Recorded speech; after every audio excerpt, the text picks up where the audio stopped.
A radical shift is hitting the barracks. Starting Tuesday this week, Kenya Defence Forces personnel will begin paying for their own lunch, bringing to an end a decades-old state-subsidised program. And though the Ministry of Defence says it's a matter of efficiency, rank and file soldiers see it as a burden. NTV's David Mudhoka has more. Beginning July 1st, military men and women in peacetime barracks will have to dig into their pockets to afford lunch. The Exchequer-funded lunch program, which has served generations of KDF personnel, is being scrapped and replaced by a pay-as-you-eat system. The change has sparked unease, especially among junior officers who say they are already weighed down by financial obligations like loans and fear they may skip meals altogether under the new plan. The Defense Ministry, however, says scrapping free lunch is about cutting waste and giving soldiers more food choices. In its response, the ministry states, and I quote, "The decision to transition from Exchequer-funded lunch program for service members to pay as you eat has been necessitated by the need to streamline budgetary allocations, efficiency in use of government resources, facilitating access to a variety of meals that suit individual preferences and alignment to best military practices, both regionally and internationally." Not all soldiers will feel the heat, as the change only applies to those in peacetime barracks.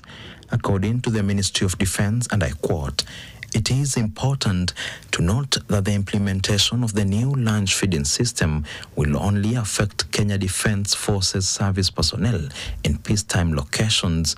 Personnel in operations and on training will not be affected, as they will continue with their entitled scales." The ministry adds that the current subsidy is wasteful, rigid, and causes long queues. In its statement, the ministry states, and I quote, "The Exchequer feeding system is not cost-effective.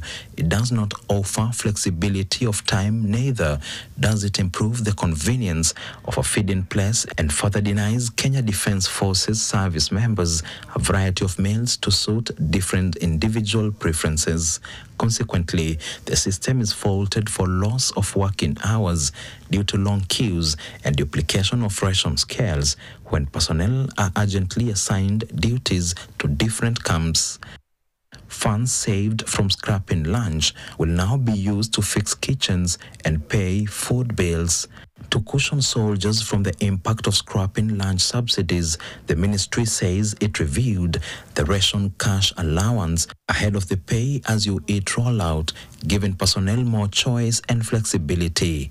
It states, and I quote, "Ration cash allowance was introduced into the KDF in 2000 when provision for the other meals, breakfast and dinner, was abolished.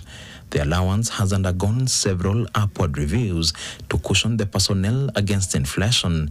The allowance gives the service members freedom to feed conveniently and in accordance with their preferred meal choices."